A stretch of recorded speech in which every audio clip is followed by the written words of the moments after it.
Hi guys and welcome back to the channel, and welcome to another episode reaction for the Summer Hikaru Died. Today we're checking out episode number 4, of course, of the first season. The second season has not started airing, the first season just finished. I hope that you guys enjoyed that first season thoroughly. I am genuinely having such a great time with this series, and it's weird saying that, having a great time, because it is very upsetting and very sad. So yeah, it just goes to show the great writing that this series has, that I just can't stop thinking about it outside of watching it. Like when I'm doing anything else, I'm thinking about this series. It's really taken over for me. At this point, I just want to see these two characters be happy, but the way their lives are right now, with everything they've got going on and everything that has happened between them and everything that is happening with Hikaru, essentially, it's really difficult to believe that this will have any kind of happy ending. Hikaru is dead. At this point, it feels like Yoshiki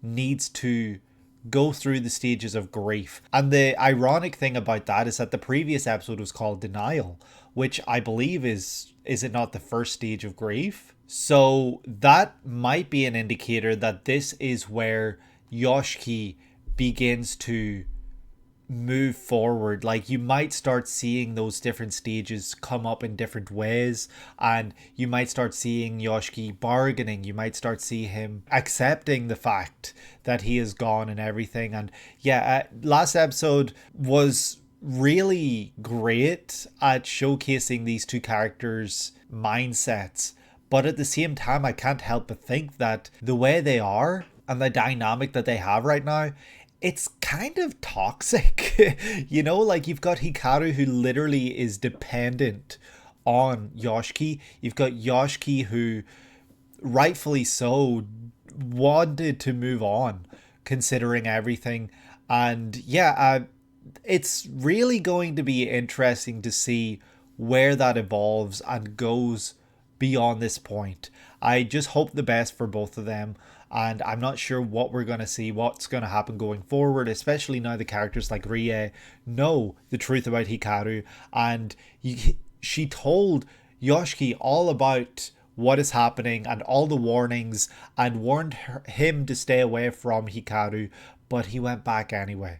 So that really just goes to show the dynamic and relationship between the two, and it's gonna take some real serious business to keep these two apart, but we'll see what comes our way in this episode and beyond. If you guys enjoy these videos, please leave a like. It would mean a lot to me. Subscribe if you have not done so already. We're working towards 3,000 subscribers right now, and I kind of have an idea in my mind for a few different things I want to do for 3,000 subscribers. I know it's far off right now. It's not like right around the corner or anything, but you know, every subscription really helps get us to that point. And yeah, leave a comment down below letting me know your favorite horror films, your favorite horror series, anything of the horror genre. Let me know. As always, hit the notification bell if you want to be notified when videos like this one go live, and share this with a friend or anyone that you think might enjoy reaction content to the episodes of The Summer Hikaru Died. We're just going to jump right into this one now. So yeah, here we go. The Summer Hikaru Died, episode number 4. Let's go. Someone's eating. Oh, it's a kitty. Oh, it's the one that was scared of him not long ago. Ah, that's how you get them to like you. Give them food. Oh, it's gonna freak out. Oh. You touched the belly. Never touch the belly.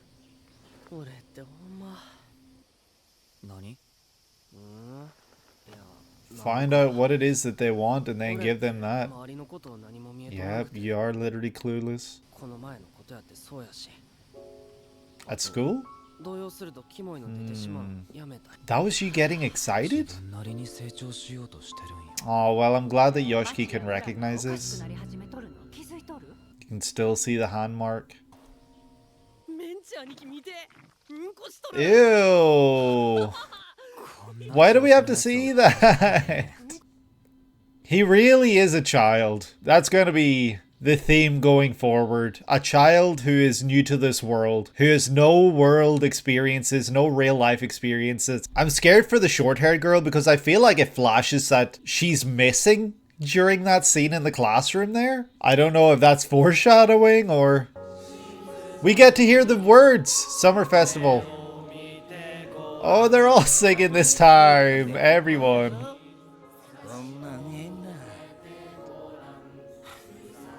There's the teacher. Can't remember what he's called, but he pulls a pouty face.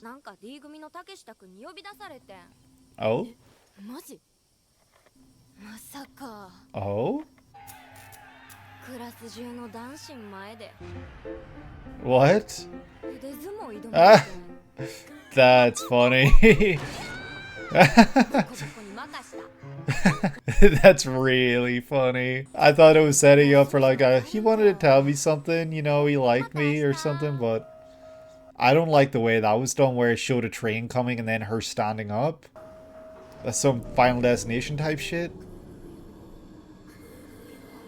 Ria? Oh no, this is her.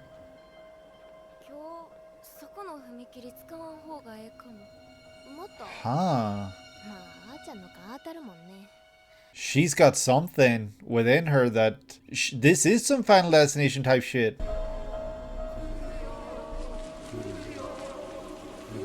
The train monster?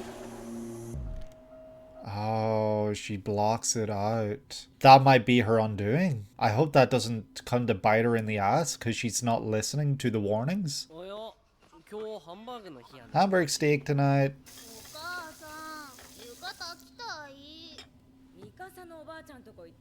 Mikasa.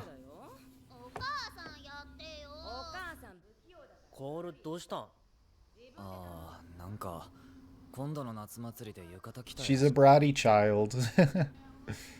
Oh, are they reading Master Master?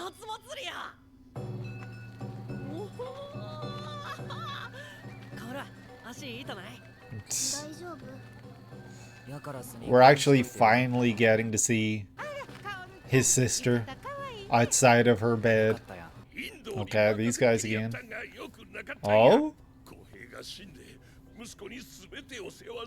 Ah. What is the ritual that they need to practice or, you know, do? And did it start with Kohei or did it start before him?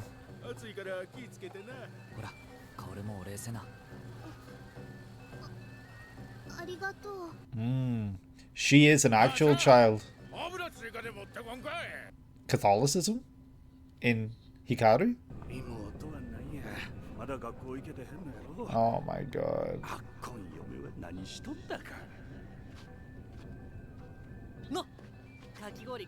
Yeah, here we go again with a small town where everyone's business is just gossip.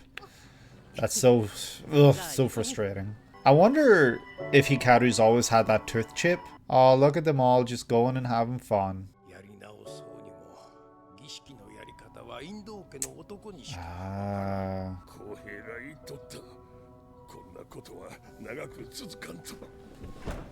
So what do we do? Bound to Kubitachi. Is Kubitachi the name of this town? And the ritual keeps it sealed. I mean, I suspect you can trust him, but... There he is. Oh no, not the toe peeking through. I guess that says a lot about his character, where he's not exactly the most careful. 300 years. So it did go far further back than Kohei. She had it rough too. Yes. That's why Hikaru had it. Ah, okay. But when it isn't on your person, is that where the trouble lies? The hell is the mountain god? Is the mountain god Nunuki And the mountain devil is Unuki. 小さい村やからな。祭りは大事や。筋中の嫁や亀山のように、よそから来たもんも一緒になって皆で祭りを作る。Okay. 村がまとまるためには必要なことや。この祭りも山の神のためでしょう。昔は一個の村やったとか。おい。 Oh. 何が言いたい。いやー、変だなって。希望が山、腕刈り、足取り。他の地域には教会がたくさんあります。なのに首立ちにはこの伊佐山神社だけ。Interesting. 教会はゼロだ。この神社、いや、集落は。So it is very cult-like. 何を祀っているんですか? Yeah, what are you worshipping? Hail payment type shit? 山におるあれは村とは関係ない。 Are you sure about that? Nonuki.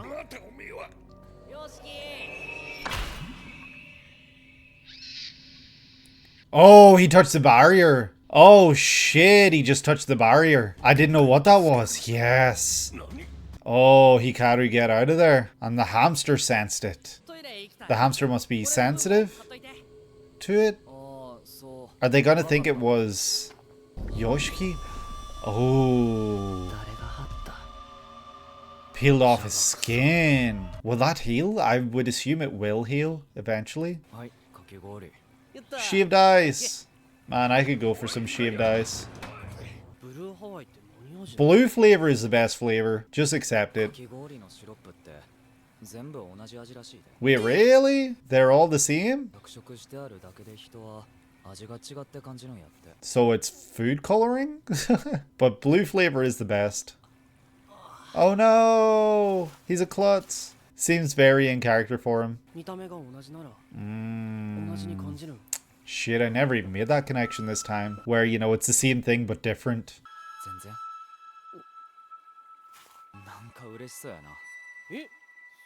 You just want to be accepted. But his response to pain in the ass who put this here. Oh, you too? What's his deal with this barrier? Nah,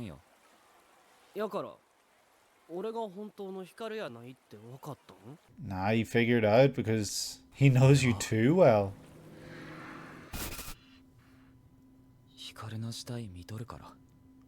Shit, really? Oh, did he stumble upon it? That's awful.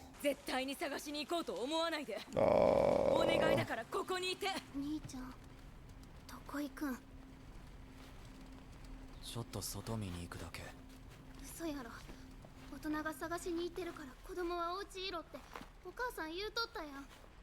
The weather has been very important to what's happening here. What is that like? I don't know. I actually don't know what that's called. Is that pathetic fallacy or something? Or is that something different? We're getting to see everything again from the first episode. And there it is.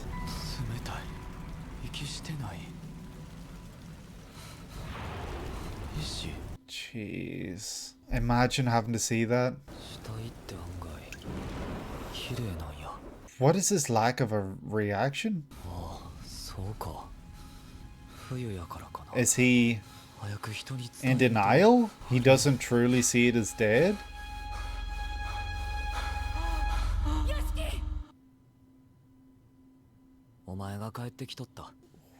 What?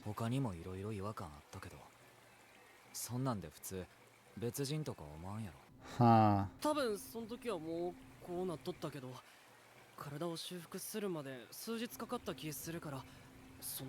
Strange. Yeah, 6 whole months. Yeah.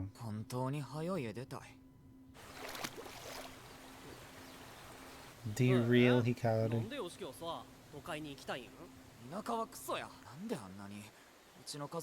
Yep, everyone's doing it. Another big fight, everyone knows about it. Everyone's so wrapped up in other people's business. Diseased? Oh, shit. Oh no, Hikaru, that's not the response he wanted to hear. この村は狭すぎるんよ。狭すぎて領域もできやん。都会に来たなったら俺んとこ来たらえ He wants to keep you here. Look at Yoshiki with the shorter hair. カニ Uh, カニカニ Jeez. But also, like, yeah, I think that's kind of a sign that Hikaru did not feel the same way. And the symbolism within what he was saying. Aww. よしき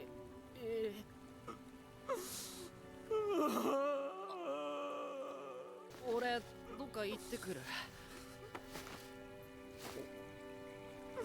That's not what he wants.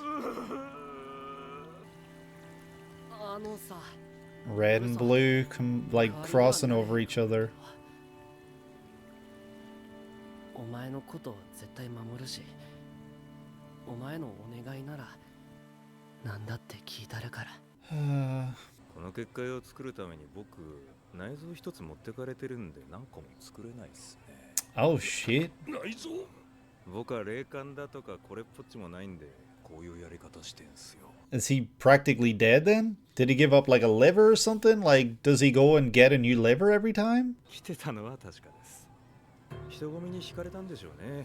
ああいうのは人間が好きなんですよ。It's nothing like だから that 人 though. の多い場所を好む。ただ普通の汚れならまだしもあんな度級のがどうやって人混みの中を目立たずに移動できた。 Yeah, for real. But it's so interesting seeing the way he's being described when he's not that.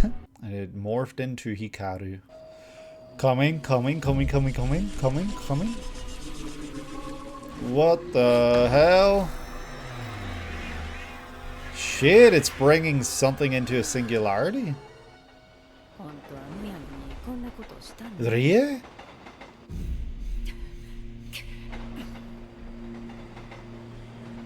辻中君、大丈夫やろか。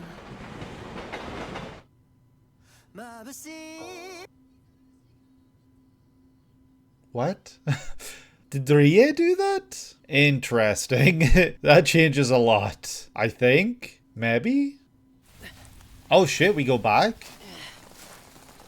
Oh, Hikaru going to the mountain.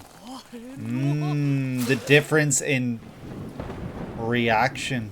マジか俺死ぬよ That's it? おとやごめんインドの役目ちゃんと果たせんかったかも That's how he died? でもまた辛い思いさせたないのに誰も悲しまなければええのにな Aww. 俺が死んだらあいつ He'll be all 一人に alone. なってもや一人にさせたない Those were his last thoughts? 何血でよう見えもしかしてネキ様なんか Or something.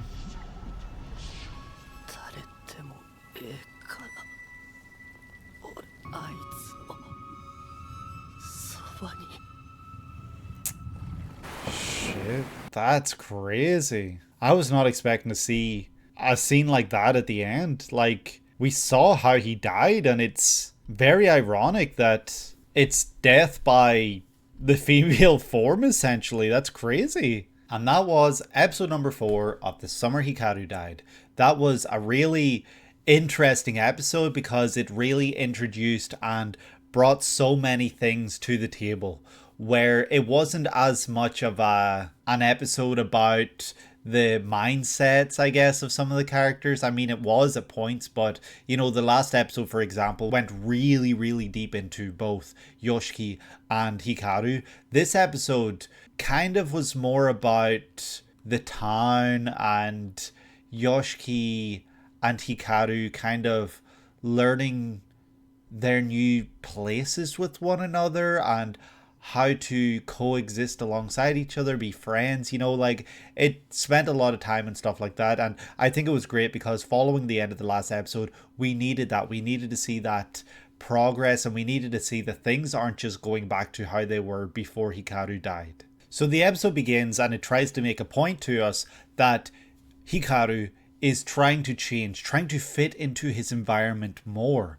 And the ways he's doing that is by recognizing things that he's not doing right or that he can improve on, and actually improving on them. And one of the ways that he does that is through Mince. I think it's called Mince, the cat that shrieked at him and ran away back in episode 1. So this time round, he has found something that Mince the cat wants, and that thing, of course, being a treat, a cat treat. So that's how Hikaru, the fake Hikaru, seems to be tackling this new identity and how he goes about all of this. And the way he's going to do that is by giving people or things what they want in order to make them look the other way and not necessarily see him as something that he isn't, or a burden or anything like that. So with Yoshiki, he is being very clingy and over dependent on him, and that might be something that Yoshiki likes, something that he wants from Hikaru, his best friend, the person that he has feelings for.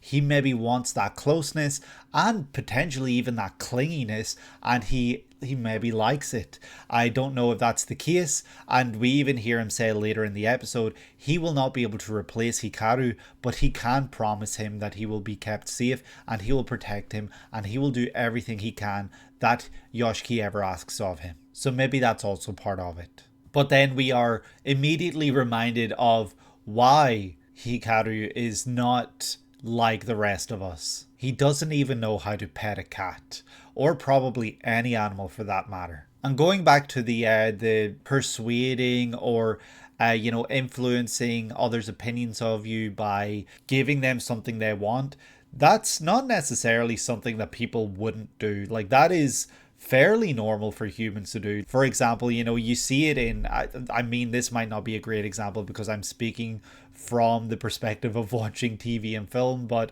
I would expect this would happen in real life too, where maybe your parents have split up and one of your parents is seeing someone new, and that person might bring a little gift or something for the child, in order to kind of make them like you really quick. Like, it's very superficial, but it's something that people do. It's in people's nature to do such things. So I don't think what Hikaru did is necessarily like super manipulative and very well thought out and very mastermindy. I don't think that's the case at all. But it worked because the kitty cat ended up sitting there while eating it, very close to Hikaru, until he went to pet it, and instead of petting it, he poked it, which was very silly of him. Like, why would you poke a cat, especially near its stomach, when it's eating? Questions we might never know the answer to, but Hikaru himself acknowledges that he does not know anything and he has a lot to learn.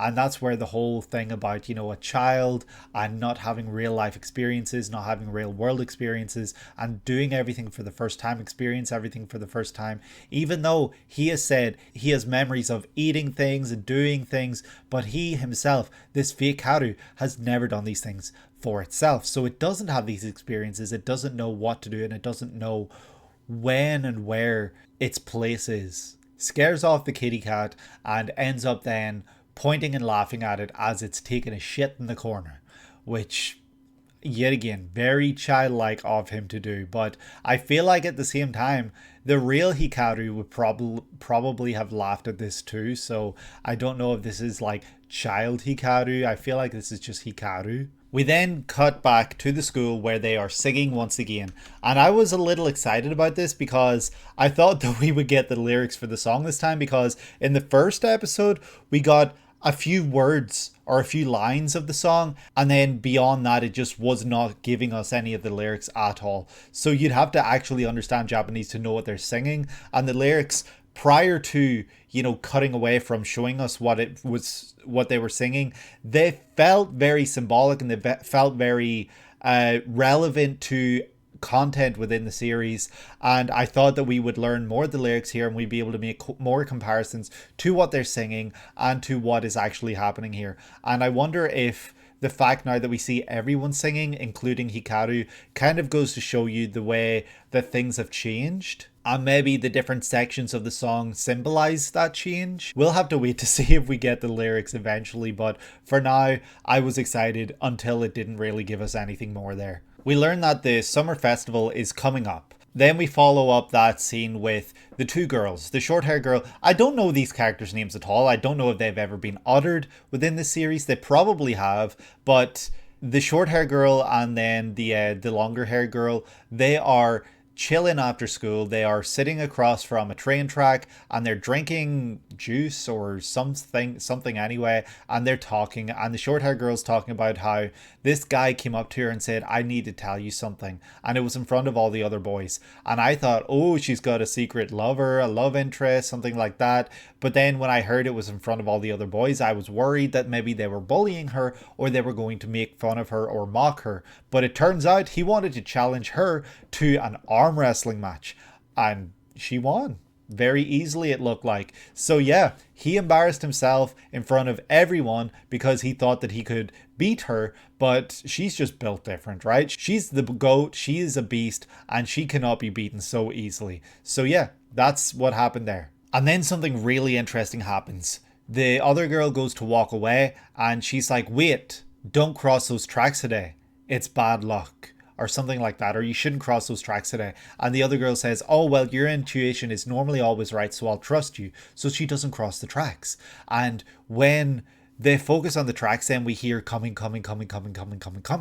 And I'm like, what the hell is happening there? Is she able to sense these things? Is she able to sense disturbances or entities or whatever it is? Is this the ghost of someone who died on these tracks? Is this something like that? So the way she has sensed this reminds us a lot of back when they were in the forest on episode 2, when she heard something that the others didn't. And she obviously did sense something, which is why she took off running with their girl.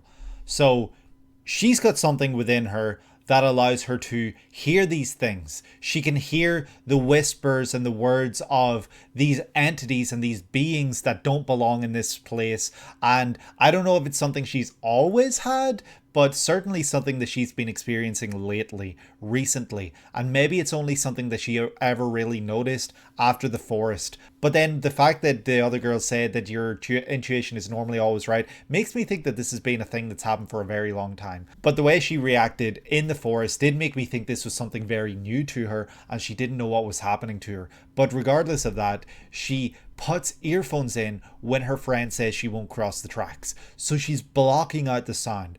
And two things I'm thinking here. One, well, there's a few things. And one of them being, how the hell is she able to hear these things? What is it about her? What is the actual deal with any of this? Another thing being, is this going to be her undoing? Putting earphones in and not hearing this? Will that actually be a negative thing in the future that will potentially come up and bite her in the ass and lead to something bad happening because she won't hear the warnings? And 3, I wonder if her doing this will potentially upset the warnings that she's potentially receiving, or if there's going to be something related to that. Like, she very clearly does this to block it out and drown it out. So I wonder how long she's been experiencing this and just what this means for her. We then cut back to Hikaru and Yoshiki in Yoshiki's bedroom, and Hikaru is reading Master, which is hilarious because I completely forgot that they were going to do that. Actually, I feel like I commented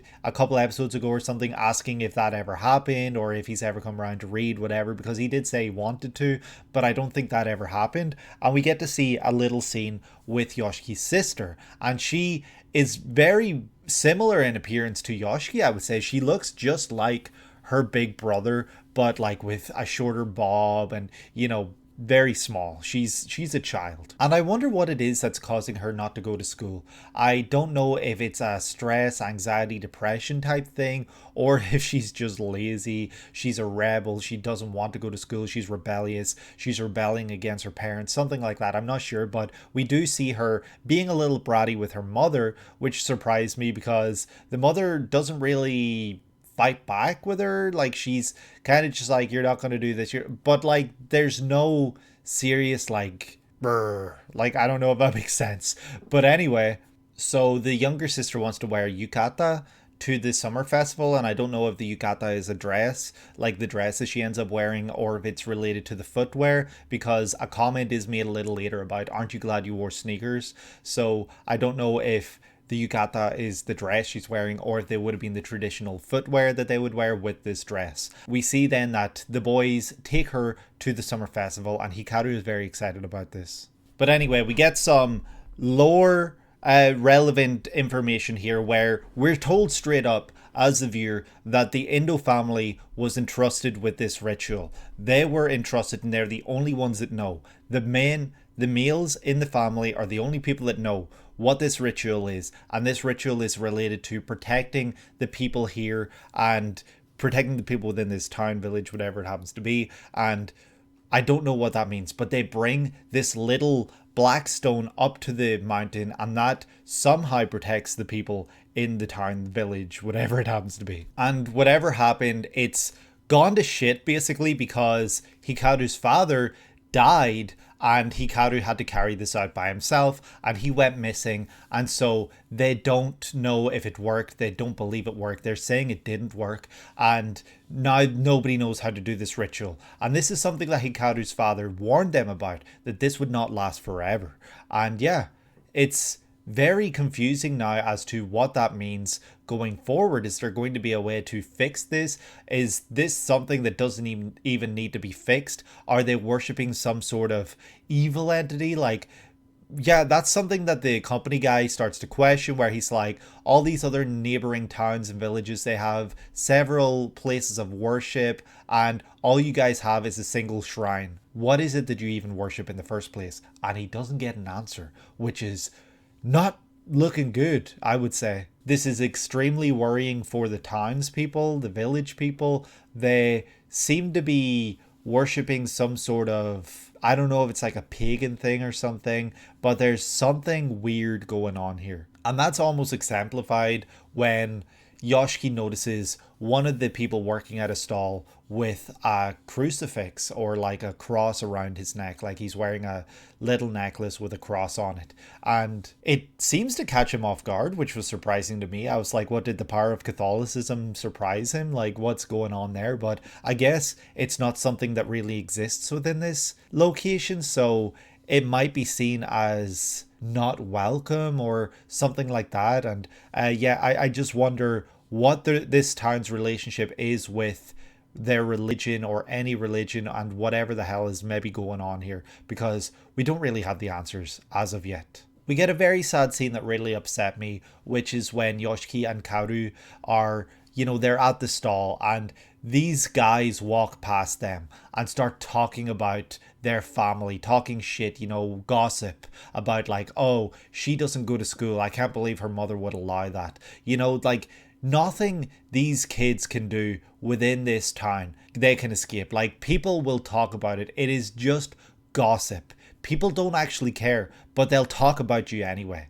It's a terrible thing to think, and Yoshiki is feeling that right here. And this comes up later on again when he talks about wanting to leave the town. He doesn't want to stay here in the sticks, as he calls it, because, well, he didn't say this, but it's because of the way the town is, and the way these people are, and the way they treat one another, the way they talk about one another, the way they think about one another. And he doesn't want to be seen like that, because he is a closeted young boy, and he does not want that secret that he is keeping within him to be seen as gossip, to be talked about, for people to say things about him, because he has seen what people will do firsthand, and he has experienced that, and he has also seen it with another fellow member of the LGBT community, another homosexual person. I don't remember his name, but I'll get to that point in the episode later, so I'll probably be able to talk about it a bit more then. But he has experienced all these things firsthand, and so he does not want to live here. He does not like it here. He is not happy. And Kaoru also seems to be rather down when this happens. She just stares directly forward, and that's when Hikaru steps in, and he's the guy who saves this situation. He lets them have fun again. He brings them and he's like, let's go get shaved ice. And he leads them away and they're all holding hands. And it's very sweet. And I love that Hikaru stepped in here and did something for them, because it goes to show that despite the fact he's not really human, he's the most human person here. He actually treats these two with common decency, respect, and courtesy. And it's just like going to show how alien these other people are. It's setting up these interesting dynamics between the way these people are, these kids, and the way the adults and the people who live here are.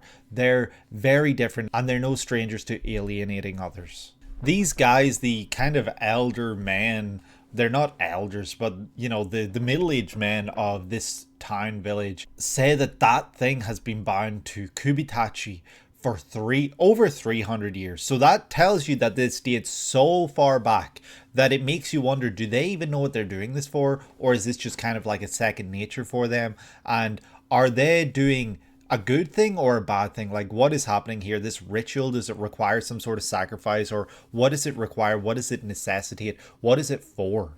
We see the company guys show up as they're talking about how he doesn't even like follow their customs. He literally walks in his shoes and everything, and he's like, can they trust him? And that's when he shows up in his socks, and that shows that he is adjusting to their customs. He is respecting them, but he has a hole in his sock, which kind of speaks about his personality, where he's not all together there, where he's a bit clumsy and he's not necessarily the most reliable of people, but he still gets it done because he's doing what needs to be done. He's coming in without his shoes on. He's doing what should be done, and he's still wearing socks, which is probably a good thing. They talk about how this festival is important to bringing everyone together, and I wonder if there's a deeper meaning to bringing them all together, if there's like maybe some sort of malicious meaning, something not necessarily good. I wonder if this is some sort of celebration for whatever god of the mountain they have, because whatever this god in the mountain is, it doesn't seem to be necessarily good in my opinion. There's bad vibes coming off of this. There's bad vibes coming off of these guys and the words that they're saying. I don't trust anything they say here. I think this is probably something negative. I wonder if Uniki and Noniki are maybe two combative forces, two competing forces. One is good, one is bad, and the one that maybe they worship, or the one that they pray to, the one that they do these rituals for, is Noniki, the bad one. And because of the reason they do this, it means that Noniki stays away and protects them, whereas you get Uniki as well then. But maybe that's not the case. Maybe they are not different. Maybe they are the same. But my thinking is that maybe it's kind of like a yin and yang thing where one has to exist with the other, like, you know, light and dark. And I'm wondering then if maybe the reason for the mountain seemingly being okay now is that one hibernates while the other doesn't, and so they take turns existing. And in order to bring out Uniki, maybe they have to send Noniki to some sort of hibernation, and maybe that's what the ritual is. So it's like whenever one appears, the other disappears, and in order to bring the other out, you have to send the other back. And maybe that's what the ritual is, and maybe that means that whatever is within Hikaru is Noniki and not Uniki. Maybe that's the case here because it's the negative one, it's maybe seen as the bad one, but the nature of Hikaru here doesn't seem to be all evil. There's good in him, and there's positivity, and you know, there's this curiosity, there's this genuine wonder and awe. So I'm honestly like confused and wondering if he's as bad as they're saying, because everything within this scene sets him up as this really evil being. But then we cut to Hikaru, who's just being a normal guy. He's hanging out with his friend and they're doing just good normal things. So what is the truth here, and what is actually going on the deeper levels? When do we get to learn these things? I don't actually want to answer to when we learn these things, but you know, I'm just kind of voicing my thoughts out loud. They even invite people born from outside this village to the festival, we hear, which doesn't seem crazy to do, but they make a point of stating that. So I wonder if this is kind of trying to be like, yeah, we're not exclusive, or I don't know. Why bring up that you invited other people here? Like, unless there's some sort of malice behind that, or there's something deeper behind those words. Like, yeah, very, very interesting stuff. And as they're all talking here, we see with Kaoru, they go towards the shrine, and Hikaru gets repelled by the barrier. So he cannot enter, but making contact with the barrier lets the hamster know, which is a crazy thing to say, that something has made contact with the barrier, and that sets off the company man, who then knows, and he goes to immediately go towards the barrier to see who it is, what they're doing, and what he can do, like if he can stop this thing. But obviously Hikaru's not stupid and he leaves by then. But something really interesting that Hikaru says is that he's like, oh, who put this here? What a pain in the ass. While his eyes are glowing red. Which makes Hikaru look not necessarily the most friendly person. He looks like there's an evil to him. Like, it's kind of scary, honestly, when he speaks like this, and it almost seems like a completely different person, and then you see his eyes glow red. It makes me wonder if the whole Hikaru thing is a front. But at the same time, I don't think it is. I think he's genuinely confused. I think this fake Haru is genuinely confused because he doesn't know his memories from Hikaru's. So there's just so much mix in there that, of course, we're going to see points in time where he comes out as the real him, not Hikaru, and this is one of those instances. And yeah, his hand, which made contact with the barrier, you can see all of the cells and the monstrous like parts of his body. Like it looks like his skin has peeled away here. So I'm wondering if this healed up, how long it takes to heal, and what that means going forward if you will be able to peel away these layers. We then get the scene with the shaved ice, and this shaved ice scene is pretty much spelled out very much for us. I might have picked this up on my own eventually, but within this scene, the shaved ice, and Yoshiki explains to Hikaru that they're all using the same syrup, but they taste different because of the colors. However, that makes sense. And this is because Hikaru says that blue flavor tastes the best. And I agree, blue flavor always tastes best. I don't understand how they get their flavor then, if it's just the coloring, if there's maybe food dye or coloring or whatever related to this. But anyway, Hikaru says, I look the same, but do I feel the same? Do I feel any different? Comparing himself to the shaved ice here. And Yoshiki basically is like, what? Like, he's taken aback by this question. And he explains to Hikaru that, no, you are very much passable to literally anyone except me. And the reason I know is because I saw your dead body back in the mountain. Well, I'm cutting way ahead of myself, but it's very interesting that Yoshiki is admitting here that he's so passable that he doesn't know if he would have noticed or not, if not for the fact that he saw his dead body. But I genuinely think he would have, because there's some things here that don't add up when it comes to Hikaru. Hikaru is stunned by this response, that he does not seem the same. And he's very happy with that fact, because he was worried, considering, the fact that Yoshiki knew that he was different, that maybe other people would know. And he was worried that would blow his cover, and that things would be complicated and tricky, and that it would turn bad, basically. So this very much validates him and makes him feel okay about all that. The company guy then shows up to the barrier, and when he goes to touch it, he gets a bad reaction within his core. So I don't know if that's because he put up another barrier. I don't think he did, but something happened here, and it might be related to the fact that he's losing organs in order to put these barriers up, or maybe he also gets repelled by these barriers. Maybe there's something about it. But then if he gets repelled by barriers, how was he able to enter in the first place? But then again, it could also be him being repelled by the energy that this being left behind here. We get a flashback to when Yoshiki found Hikaru's dead body, and very obviously Yoshiki's mother tells Yoshiki, hey, don't follow any of us, we're going to go find Hikaru, but don't you leave, don't you think about leaving. All Yoshiki does is wait for his mother to leave, and then he gets going too. He starts to get ready, and his little sister comes out and is like, hey, you shouldn't be doing that, you shouldn't be coming out, you shouldn't be leaving the house, you were told not to. And she looks on with tired eyes as Yoshiki leaves. And I wonder if this was the start of her rebellious phase, maybe, but yeah, I'm not really sure, because she seems very curious as well as to what's happening, but she does seem to have, you know, that morally good side to her where she doesn't want to break any rules or whatever. But then we cut back to what we saw at the very beginning of episode 1 with Yoshiki running through the forest. He sees the half-naked tree and he just runs off. You know, it looks like a naked lady form, and he immediately takes off after seeing it, doesn't care for it at all. All he cares for is Hikaru. That's what he's looking for. Then we cut away after that, but we learn then that that's when he finds Hikaru's dead body.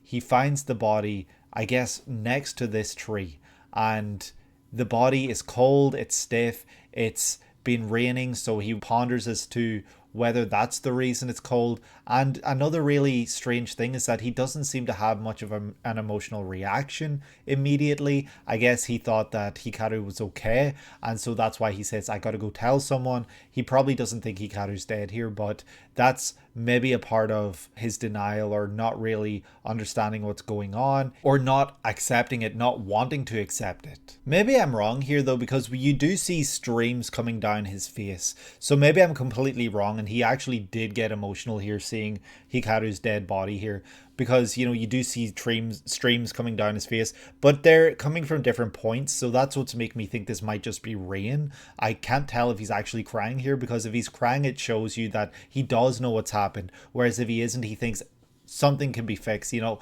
he's not immediately jumping to the worst possible conclusion. You could definitely probably learn a lot about his character. I also didn't realize that Yoshiki here was doing CPR on Hikaru. I just caught that now upon, like, you know, rewatching this little scene. It's heartbreaking actually now that I'm noticing that, because he does know something's wrong. Obviously he comments on the fact he's not breathing and everything, but he thinks I could, you know, go and tell someone, and he starts doing CPR on Hikaru, and then I don't know if Hikaru's face does literally start to twist and contort, or if this is Yoshiki anxiety being shown here and he's having like a panic attack and his world is going blurry, he's feeling dizzy, everything just isn't right. It could honestly be any of those things really. And so then that's when Yoshiki's sleeping problems started to show up. He couldn't sleep properly, and then when he saw that Hikaru was back and alive and okay in a hospital bed, he started to have his doubts, because he literally saw him dead.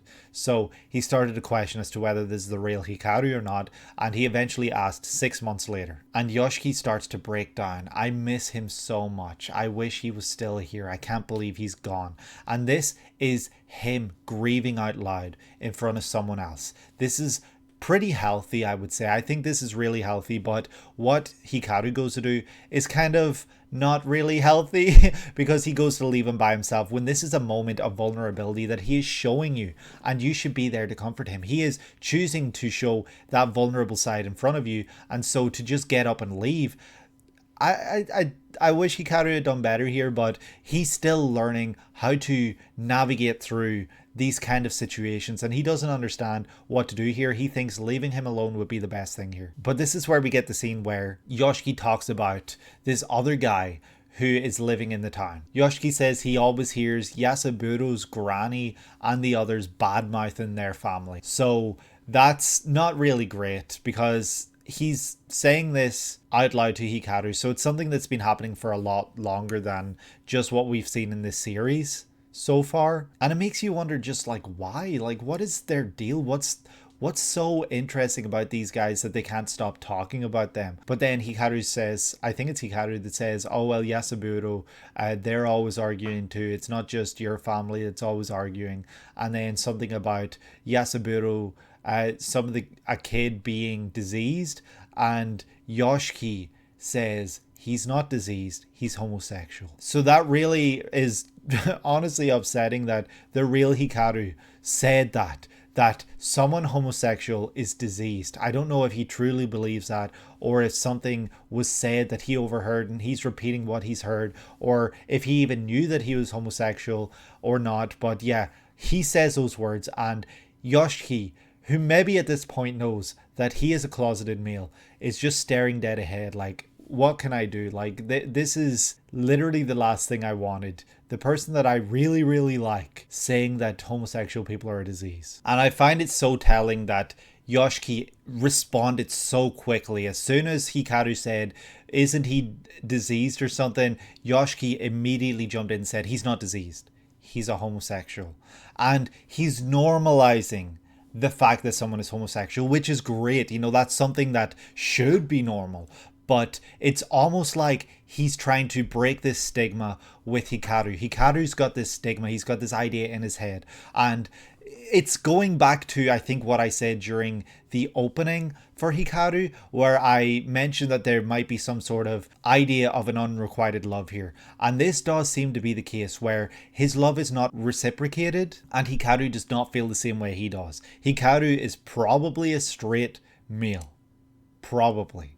I can't say that with certainty, but there's this kind of insinuation here during this scene. But then we do get a scene later on when we see him dying where he says he doesn't want Yoshiki to be left alone. So it makes you wonder. And when Hikaru goes, oh, is he one of those LGBT folks? It almost comes across like, I don't know if the right word is derogatory, but it doesn't come across as well-meaning as I would have hoped here. And I think Yoshiki senses that too, as he's just staring down and he says, I don't know.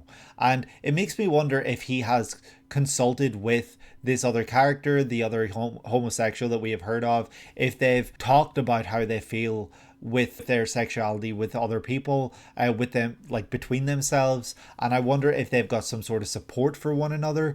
But regardless, this is a big part of why Yoshiki wants to leave. And it makes perfect sense. Who would want to live in a place where you'd be viewed in this certain light and people would talk about you in a negative connotation? As he stares at the water, and you know, you only see his feet here, you don't see a reflection of him, which is interesting. I would have expected to see his reflection in the water here, but I guess he's looking beyond that and he's looking straight down. He's not seeing any semblance of himself in this water. I don't know if there's some sort of symbolism to pick up on this right here, but regardless, he says that there's no room to breathe in this town, and I completely get it, and I think he should get out of here. Seeing a young looking Yoshiki is really interesting here because the bangs are not covering his eyes. He looks a lot younger and he still looks as tired as ever. Like, he just nowadays looks older, like he looks a little more aged, whereas here he's very young looking. And yeah, I think it's very interesting to see that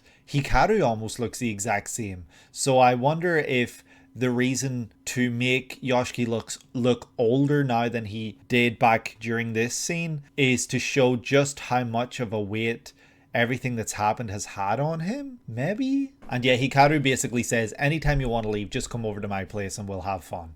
And yeah, it's sad because Yoshiki doesn't want to leave you, Hikaru, but he doesn't want to stay here. He probably doesn't want to stay here with you, who does not feel the same way he does. But that's what makes it so complicated with this fake Haru, because fake Haru needs him. Fake Haru feels things for him, and those feelings are not the feelings that the original real Hikaru had. So it must be so confusing and so infuriating, I would imagine, for Yoshiki here. And then we get like one of the, I could be wrong here, but this might be the first time we've fully seen Yoshiki sobbing as he is in the present, and he is breaking down in front of the fake Haru, and he's asking, why do you have to die on me? And it's good to see that he is accepting the fact that Hikaru is dead, and this isn't the real Hikaru. He cannot fill that void of Hikaru with this guy. He has to treat them as differently because they are different, and he has to kind of figure out how he will navigate that. But within this scene, he is crying and it's very sad. I just want to give him a hug, and I was hoping that Hikaru would give him a hug, but instead he tries to walk away, which made me even more upset. But Hikaru stays behind because Yoshiki grabs at his t-shirt and stops him from leaving. And I think this plays into what comes later then, when Hikaru says, I cannot fill that hole of Hikaru, but I can certainly protect you. And I think that this scene kind of influenced that line of dialogue, because he didn't want to be vulnerable alone. He still wanted someone there, someone so that he could feel safe. And this someone is someone that still means a lot to him despite everything. And so Hikaru says, I will protect you. I will do whatever it is that you want. I think that that's very telling within this scene right here. I wish I could give like a deeper meaning to the symbolism of the straws here, because then we see an image of the straws crossing over each other, and the red straw has blue on it, the blue straw has red on it. So it's this related to the mixing that's been happening between the two, this mixing that we still don't know really a whole lot about, because they're crossing the streams. Basically, they're crossing over, you know, the blue is on top of the red and the red is on the blue. So I feel like there's maybe some symbolism within this right here. We cut back to the company man who's basically saying, yeah, this thing was here but it's gone now. I can't put up another barrier around this whole place because it costs me an organ every time I do it. And that makes me wonder if he goes and gets new organs every time, like if he gets a surgery done to get a new transplant, or if he's literally just down 6 organs at this point, like who knows. And he starts to theorize that someone might have saw this thing, it couldn't have slipped by unseen, and maybe, just maybe, it has morphed into something else. And that something else, of course, being Hikaru. But they don't know that. They don't know that it's masquerading as a person. They just know that it's this evil being, this entity that is walking around, and it was at the festival not long ago. And the way they're talking about it is juxtaposed by the beautiful scene that Hikaru and Yoshiki just had prior to this. And then we get to see them immediately after he says it might have morphed into something else, seeing Hikaru smiling, which leads right into the ending for the episode. Actually, I lied. There's a little scene before that, and that scene is where we see Rie smush this thing into like a singularity. I don't know how she did it. She must have some sort of ability, because she crushed this thing down to a tiny size. This entity, this thing that we have seen within the opening, I'm pretty sure, this huge face, this huge head that came out of the train tracks. I don't know if this kills people on the train tracks, if it's doing anything, but Rie can do more than just sense these things. That makes me wary of her. I can't trust her entirely because she was lying about just being able to sense these things. She knows a lot more than she's letting on. But we get a glimpse of a really sad scene, like a really horrific flashback for Rie, where she's clutching what looks to be like her son. So I wonder if when she said, you know, an unhealable wound or whatever on his son, it's literally his death that we're seeing here, and he's dead here and she's remembering that. And so maybe her connection with one of these entities, or her proximity to one of them, has given her like abilities of some sort that she is now able to help out the town by getting rid of these things. So maybe she's not all bad, but still the fact that she lied has me questioning her. And then of course we get a really important flashback where we see Hikaru's death. And it's when he's on his way up to the mountain, because he's got the backpack or the little satchel, the fanny pack, whatever you want to call it, and he's making his way up. It's raining, it's very slippery, and he sees the tree that looks like a female form. And this tells you exactly how he feels. The only things I could think of for Hikaru is that he is probably straight, he's probably heterosexual, but there might be some bisexuality to him, but I don't think that's the case. I think his longing for Yoshiki to have someone by his side was just a friend. I don't think he meant anything really more than that, but there is still that possibility. You can't rule it out entirely because we don't hear Hikaru actually express what he really means here and how he really feels about sexuality and stuff like that. Apart from right here where he says, oh, raunchy, as he sees a tree that looks like a nude female form. And of course, this ends up being his undoing. This is how he dies. He sees a tree that looks like a female naked, and he slips and he falls. There's probably a lot of symbolism packed into that. The fact, I just find it bizarre more than anything. Hikaru, even in his last moments, is saying, I didn't want to make anyone sad. I'm sorry that Mama has to be sad again. I didn't want to hurt anyone's feelings. I'm sorry, Dad, for not carrying out the Indo family will, and I'm sorry that I have to go because now he's going to be all alone. I don't want him to be alone. And he starts to reach out, and that's then when this other thing latches onto him, and he is taken over essentially because he dies shortly after this. And yeah, Hikaru's last words are stay by his side. His last thoughts were for Yoshiki, the most important person in his life. And that's making me even more worried now because I'm just realizing, like, I've literally just had this sudden realization. Unuki goes after the person that you're closest to unless you marry them. So this is for the Indo family. So Is Uniki getting close to Yoshiki for this reason? Is this Uniki? Is this something else? Will Uniki show up and try to get close to Yoshiki? Should we be worried because he didn't carry out the ritual, he didn't carry out his duty, and so Uniki, which we were warned by Hikaru's father, will go after the person closest to Hikaru now. So I'm worried, and I hope it isn't the case, but something bad might happen. I think I'm going to wrap this one up. I feel like my chest is really tight because I've been talking for so long.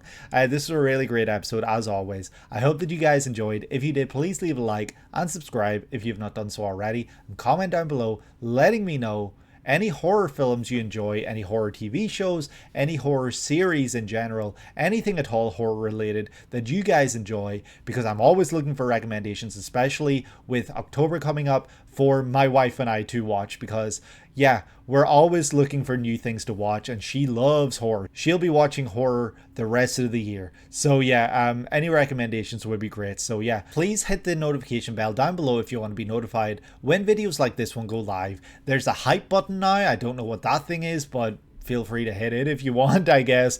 And of course, share this with a friend or anyone who you know that might enjoy these videos, these reaction videos to the Summer Hikaru Died. And yeah, I hope that you guys are having a great day today and that you're able to take it easy. I will see you in the next one with episode number 5. Take care.